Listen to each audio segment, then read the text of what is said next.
నమస్తే. నేను ఇందు. పులివెందుల జెడ్పీటీసీ ఉప ఎన్నికలైతే నిన్న ఉద్రిక్త వాతావరణంలో జరిగాయని చెప్పొచ్చు. సో, ఈ నేపథ్యంలో టీడీపీ కార్యకర్తలు, టీడీపీ నేతలు తమపై దాడి చేశారంటూ వైసీపీ నేతలైతే ఆరోపిస్తున్నారు. మరి దీని గురించి విశ్లేషించుకోవడానికి మనతో పాటు పొలిటికల్ అనలిస్ట్ అంకమ్మ చౌదరి గారు ఇప్పుడు మనతో ఉన్నారు. నమస్తే సార్. సార్, మరి చూడొచ్చు నిన్న పులివెందుల, ఒంటిమిట్ట జెడ్పీటీసీ ఉప ఎన్నికలైతే ఒక ఉద్రిక్త వాతావరణంలో అయితే నెలకొన్నాయని చెప్పొచ్చు. అంటే టీడీపీ నేతలైతే తమపై దాడి చేశారంటూ వైసీపీ నేతలు ఆరోపిస్తున్నారు సార్. అసలు ఏం జరిగిందంటారు? ఆ! పులివెందల నియోజకవర్గంలో అలాగే ఒంటిమిట్ట 2 చోట్ల జరిగినటువంటి జెడ్పీటీసీ ఎన్నికల్లో తెలుగుదేశం పార్టీ వాళ్ళు వాళ్ళ మీద దాడి చేశారు. వినటానికి చాలా బాగుందిది. హ్మ్. జగన్మోహన్ రెడ్డి అంటే 1978 వాళ్ళ నాన్న రాజశేఖర రెడ్డి శాసనసభ్యుడిగా ఎన్నికైన కాడి నుంచి ఈ రోజు వరకు లోక్సభ ఒక్కసారి తప్ప 1984 తప్ప కాంగ్రెస్ పార్టీ, తర్వాత ఇప్పుడు వైఎస్ఆర్సీపీ పార్టీ. వాళ్ళ మనుషులు, వాళ్ళ చేతులు వాళ్ళ దగ్గరే ఉంది. బయటికి రాలేదు ఇంతవరకు. ఈ యొక్క పులివెందల్లో 30 సంవత్సరాల తర్వాత ప్రజలు స్వేచ్ఛగా ఈ రోజు ఓట్లు వేసుకున్నారు. ఇది కూడా గమనించుకోవాలి. నిజంగానే అక్కడ స్వాతంత్రం వచ్చింది. 2 రోజుల ముందే స్వాతంత్రం అయితే వచ్చింది నిస్సందేహంగా. కాకపోతే ఏంటంటే గెలుపోవటం అనేది మన చేతుల్లో లేవు. అది ప్రజలు నిర్ణయించాలి. ఈ రోజైతే స్వేచ్ఛగా అక్కడ ఎన్నికలు జరిగే వాతావరణాన్ని కల్పించినటువంటి పోలీసులకి మనం ప్రత్యేకంగా ధన్యవాదాలు తెలియజేయాలి.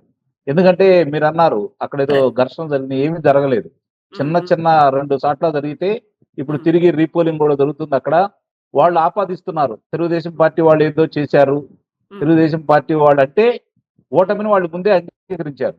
ఇది గమనించుకోవాలి. ఓటమిని అయితే వాళ్ళు ముందే అంగీకరించారు. మరి ఇప్పుడు పులివెందల్లో అక్కడ గనక తెలుగుదేశం పార్టీ గనక విజయం సాధించింది అనుకోండి, తెలుగుదేశం పార్టీకి బోనస్ లేదు. వాళ్ళ ఆధిక్యతను తగ్గించినా కూడా తెలుగుదేశం పార్టీ సాధించినటువంటి ఘన విజయం, అందుట్లో ఎలాంటి సందేహం కూడా ఏం లేదు. ఎందుకంటే వాళ్ళదే కాబట్టి. కోల్పోతే వాళ్ళు కోల్పోతారు తప్ప తెలుగుదేశానికి వచ్చే నష్టం అంటూ ఏమి లేదు ఇక్కడ. గమనించుకోవాలి ఇక్కడ. మరి ఇప్పటి వరకు అక్కడ యథేచ్ఛగా ఎవరిని ఓట్లు వేయించుకోకుండా వాళ్ళు ఇప్పటి వరకు ఎన్నికలు జరిపిన ప్రతి ఎన్నికను కనుక మనం దృష్టిలో పెట్టుకుంటే తొలిసారిగా అక్కడ ప్రజాస్వామ్యబద్ధంగా ఎన్నికలు జరిగింది చాలా స్పష్టంగా అర్థమైపోతా ఉంది. ఇప్పటి వరకు వీరుడు సూర్యుడు అనుకున్నటువంటి అవినాష్ రెడ్డి కావచ్చు, లేకపోతే జగన్మోహన్ రెడ్డి కావచ్చు, ప్రజాస్వామ్యబద్ధంగా ఎన్నికలు జరిగితే వాళ్ళ ఆధిపత్యం ఏ విధంగా ఉంటుందో చూస్తే దాన్ని బట్టి నిజంగా వాళ్ళ మీద ప్రజలకు అభిమానం ఉందా, లేదా ఇప్పటి వరకు భయంతో ఓట్లు వేశారనేది తేటతెల్లం అవుతుంది. సార్, ఇంకొకసారి అంటే అవినాష్ రెడ్డి అంటే హల్చల్ చేస్తున్నారని చెప్పేసి పోలీసులు ఆయన అదుపులో తీసుకున్నారు. కాకపోతే వివేకానంద రెడ్డి హత్య కేసులో నన్ను అరెస్ట్ చేశారంటూ కూడా ఆయన ఒక డ్రామా క్రియేట్ చేశారు అక్కడ. ఏ విధంగా చూడొచ్చు అంటారు దీన్ని? నిస్సందేహంగా భయపడ్డాడు అతను, అందుట్లో అనుమానం ఏం లేదు. కానీ అతను అరెస్ట్ చేసిన తర్వాత మరి ఎలా బయటకు వచ్చి మళ్ళీ పార్టీ కార్యాలయానికి వచ్చాడు అంటే ఇంకా కూడా కొంతమంది కోయ ప్రవీణ్ గారు రాకతలికి, కొంతమంది పోలీసులు కోయ ప్రవీణ్ గారు అక్కడ ఉన్నటువంటి ఇప్పుడు ఆ 3 జిల్లాలకు ఆయనే కదా, ఇప్పుడు ఆయన రాకతలికి కొంతమంది పోలీసులు, పులివెందులలో ఉన్నటువంటి పోలీసులు ఇంకా ఎంతో కొంత అవినాష్ రెడ్డికి వంత పాడుతున్నారనేది వాస్తవం. కాకపోతే ఏంటంటే అక్కడ కోయ ప్రవీణ్ గారు వచ్చిన తర్వాత పరిస్థితులన్నీ మారిపోయినాయి. పోలీసులు మురళీ నాయక్ గారు కావచ్చు, వాళ్ళందరూ ఏ విధంగా అక్కడ విధులు నిర్వహించారో మనం ప్రత్యక్షంగా చూడటం కూడా జరిగిన తర్వాత అతను అలసల్ చేశాడు. ఏం చేశాడు? అలసల్ చేసి ఏం చేశాడు? అంతకుముందు ఎవరు ఓట్లు వేయించుకునే వాళ్ళు కాదు. ఈ రోజు ప్రజాస్వామ్యబద్ధంగా వచ్చి ఓట్లు వేశారు. మరి ఈ రోజు అక్కడ జరుగుతున్నటువంటి 2 బూతుల్లో రీపోలింగ్ కి అతను చేతులు ఎత్తేసాడు అంటే ఓటమిని ఒప్పుకున్నట్టే కదా. వాళ్ళ ప్రాంతంలో వాళ్ళ ఏజెంట్లు లేకుండా ప్రజాస్వామ్యబద్ధంగా ఓటింగ్ జరుగుతుంది అంటే వాళ్ళు ఇప్పుడు దాకా ఏ విధంగా అక్కడ ఓటింగ్ జరిపారో ప్రజలు అర్థం చేసుకున్నారు. ఆ రాష్ట్ర ప్రజలకు కూడా ఈ రోజుతో అర్థమైపోయింది కదా.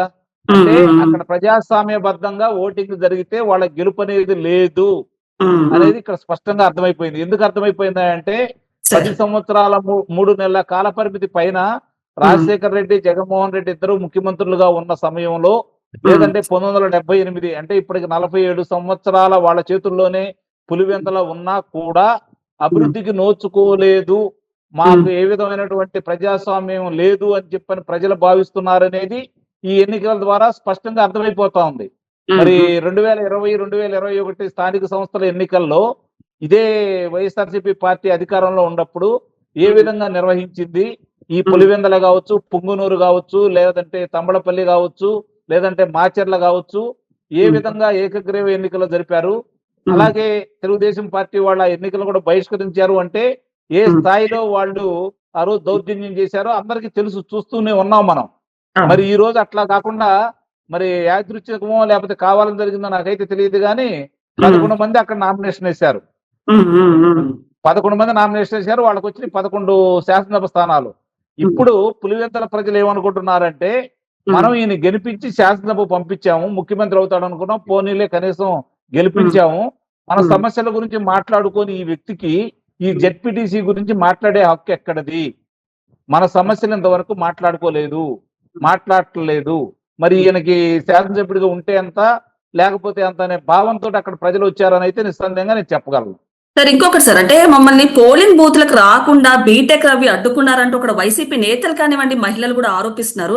ఏంటంటారు, నిజంగానే వాళ్ళు అడ్డుకున్నారా? టీడీపీ వాళ్ళు కానివ్వండి, బీటెక్ రవి వాళ్ళు కానివ్వండి. నిజంగా కనుక అడ్డుకోవటం నిజమై ఉండి వాళ్ళని అడ్డుకున్నట్టయితే బీటెక్ రవి నిస్సందేహంగా వీళ్ళకి అక్కడ ఆధిపత్యం లేదని ఒప్పుకున్నట్టేగా. ప్రజలు తిరగబడాలి కదా, పోలీసులు అందరూ ఓట్లేసింది కాదు కదా, అక్కడ అన్ని సీసీ కెమెరాలు అన్ని ఉన్నాయి కదా, పోలీసులు అయితే ఓట్లేసింది కాదు కదా. మరి ప్రజలు వీళ్ళ ఆధిపత్యానికి అక్కడ గండి కొట్టినట్టేగా. బీటెక్ రవి ఇప్పుడు జగన్మోహన్ రెడ్డి కంటే లేకపోతే అవినాష్ రెడ్డి కంటే బలవంతుడు వీళ్ళు ఒప్పుకున్నట్టేగా. ఇది కూడా గమనించుకోవాలి. ఇంకొకటి రిగ్గింగ్ జరిగిందంటూ కూడా వాళ్ళు చెప్తున్నారు సార్. ఏం జరిగిందంటారు నిజంగానే? అంటే నాకు ఇక్కడ ఆశ్చర్యకరమైన విషయం ఏంటంటే, వాళ్ళిద్దరు నోటంట ఇక్కడ రిగ్గింగ్ జరిగింది అని అన్నారు. అంటే నిన్నదాకా ఈవీఎంలతో అన్నారు, ఇప్పుడు బ్యాలెట్ తో కూడా రిగ్గింగ్ జరిగింది అంటే వాళ్ళు ఇప్పుడు దాకా ఏం చేశారో వాళ్ళు తెలుసు కాబట్టి, ఆ అవకాశం తెలుగుదేశం పార్టీ ఇవ్వలేదు కాబట్టి, ఓడిపోతున్నాం కాబట్టి ఈ విధమైన నెపం వేయాలనే నిర్ణయానికి వచ్చారేమో అని అయితే నేనే భావిస్తున్నా. ఒకటి, హ్యాట్స్ ఆఫ్ పోలీసులు, హ్యాట్స్ ఆఫ్ తెలుగుదేశం పార్టీ లేదంటే కూటమి శ్రేణులు. నిస్సందేహంగా అంటే ఈ లెక్కన గనక ఇప్పుడు అక్కడ 30,000 తేడాతోటి పోయిన ఎన్నికల కంటే కూడా మొన్న ఎన్నికల్లో 30,000 తక్కువ వచ్చినాయి జగన్మోహన్ రెడ్డికి. ఇప్పుడు ఇలాంటి ఎన్నికలు జరిగితే కనీసం గెలుస్తాడా అనే అనుమానానికి ఈ రోజు ప్రజలందరూ కూడా రావడం కూడా జరిగింది. నిస్సందేహంగా ప్రజాస్వామ్యబద్ధంగా ఎన్నికలు జరిగితే అక్కడ జగన్మోహన్ రెడ్డి గెలవడు అనే అభిప్రాయం అందరిలో ఉంది. తద్వారా దీని ద్వారా అది నిరూపితమైందని చెప్పి నేను భావిస్తున్నాను. అండ్ ఇంకొకటి సార్, అంటే ఒక యూనిఫామ్ వేసుకున్న డిఎస్పీ వార్నింగ్ ఇచ్చారు. అంటే ఈవెన్ ఆ డిఎస్పీ కూడా చంపుతా అంటూ కూడా వార్నింగ్ ఇచ్చారంటే అక్కడ ఎంత ఉద్రిక్త పరిస్థితులు, అంటే వైసీపీ నేతలు ఏ విధంగా రెచ్చిపోయారని చెప్పచ్చు అంటారు? అంటే అక్కడ అన్నాడు, తాగి గొడవ చేస్తున్నారేమో, మా దగ్గర యూనిఫామ్ ఉంది, మీరు తాగి గొడవ చేస్తున్నారు, మా దగ్గర గన్ ఉంది, ఒళ్ళు దగ్గర పెట్టుకోండి, మీరు తేడా పెడితే కాల్చి పారేయడానికి మా దగ్గర డ్రెస్ ఉంది అన్నాడు. అది గమనించుకోకుండా విష ప్రచారం చేస్తున్నారు. అదే మురళీ నాయకుని పోయినసారి ఈయన ఏం మాట్లాడాడు జగన్మోహన్ రెడ్డి పులివెందుల పర్యటనలో. మరి ఈ రోజు వాళ్ళ పవర్ ఏంటో చూపిస్తున్నారు.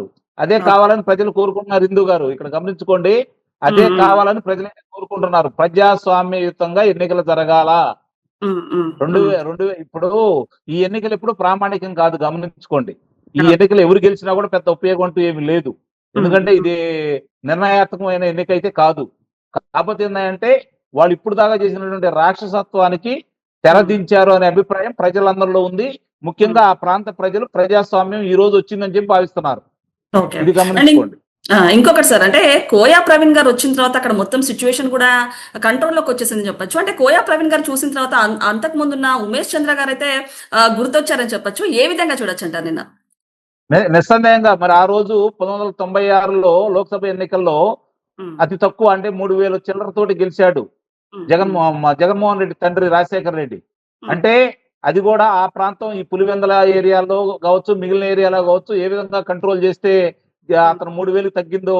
కాబట్టి దీన్ని బట్టి అర్థమవుతుంది ఏంటంటే, పోలీసులు తన పని తాను చేస్తే, చట్టం తన పని తాను చేస్తే వీళ్ళ యొక్క వీరత్వానికి అక్కడ విలువ లేదు, వీళ్ళు చెప్పేటువంటి ఆధిపత్యం అక్కడ లేదు అనేది స్పష్టంగా ఆ రోజు ఉమేష్ చంద్ర గారు చూపించారు. ఈ రోజు తిరిగి మళ్ళీ కోయా ప్రవీణ్ గారు ఉమేష్ చంద్ర గారిని గుర్తు చేశారు. కాబట్టి అంతకంటే బాగా జరిగిందని అయితే నేను నిస్సందేహంగా ఈ రోజు చెప్పగలను.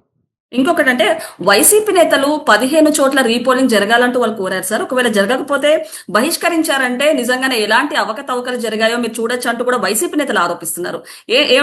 ఏ రకంగా చూడొచ్చు అంటారు? ఇప్పుడు వాళ్ళకి న్యాయస్థానాలు ఉన్నాయి. నిజంగా ఆరోపించారు అంటే, బహిష్కరించారు అంటే వాళ్ళ మనుషులు ఏమైపోయారు?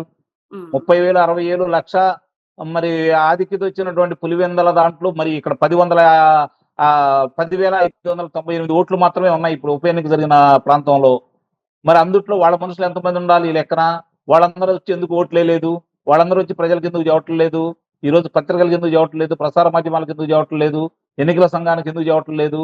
ఆ సమయంలోనే మీరు బహిష్కరించవచ్చు కదా అనేది ముందుగా ఏజెంట్లు ఉండి వాళ్ళ మనుషులందరూ ఉన్న తర్వాత జరిగినటువంటి ఎన్నిక కదా ఇది. అప్పుడు బహిష్కరించవచ్చు కదా. అంటే అవును. ప్రజలు తిరగబడ్డారని అర్థమైన తర్వాత ఇప్పుడు బహిష్కరిస్తున్నారు. ఆ! ఓటమి హ్మ్. వాళ్ళకి అర్థమైందని చెప్పి అయితే మనం భావించవచ్చు సింధు గారు. ఆ! Okay sir. అంటే ఫైనల్‌గా ఇంకొకటి పులివెందుల వైఎస్ఆర్ కుటుంబానికి ఒక కంచుకోట అని చెప్పొచ్చు. అలాంటిది వైఎస్ఆర్ గారికి పులివెందులలో మంచి పేరు ప్రఖ్యాతలు ఉన్నాయి. అలాంటిది ఇప్పుడు జగన్మోహన్ రెడ్డి గారు చూసుకుంటే గనక వైసీపీ నేతలు కానివ్వండి, జగన్మోహన్ రెడ్డి కుటుంబ సభ్యులు కూడా పులివెందుల వాళ్ళు కూడా ఎప్పుడెప్పుడు జగన్మోహన్ రెడ్డి అరెస్ట్ అవుతారంటూ కూడా వెయిట్ చేస్తున్నటువంటి పరిస్థితి ఇప్పుడు ఏర్పడింది. ఏ విధంగా చూడొచ్చంటారు సార్ దీన్ని? అంటే వాళ్ళకి ఇప్పుడు అర్థమైపోయింది. అధికారం ఇస్తే వీళ్ళు ఏం చేస్తారో. హ్మ్. జగన్మోహన్ రెడ్డి రాజశేఖర రెడ్డి పేరు అడ్డం పెట్టుకొని ఇప్పుడు వరకు నడుపుకుంటూ వచ్చాడు. అతను ఏదో పరిపాలన చేస్తాడని చూస్తే ఈ ప్రాంతానికి కూడా న్యాయం చేయలేదు కాబట్టి ఇతని వల్ల మనకు ఉపయోగం లేదనే నిర్ణయానికి వాళ్ళు వచ్చారు. ఎప్పుడు అదుపులో తీసుకుంటారని వాళ్ళు ఎదురు చూస్తున్నారు. ఎందుకంటే పులివెందులకు చెడ్డ పేరు తీసుకొచ్చాడని వాళ్ళందరూ భావిస్తున్నారు కాబట్టి హ్మ్. వాళ్ళు రేపు పొద్దున ఎన్నికలు జరిగితే అతని భవిష్యత్తు లేదనే నిర్ణయానికి వైఎస్ఆర్సీపీ వాళ్ళు వచ్చారు కాబట్టి ఏదో చేయాలని ప్రయత్నం చేశారు. పోలీసులు, ప్రభుత్వం, ఎన్నికల సంఘం పకడ్బందీగా ఎన్నికలు నిర్వహించింది. కాబట్టి వాళ్ళ డొల్లతనం బయటకు వచ్చిందని అయితే నేను చెప్పగలను.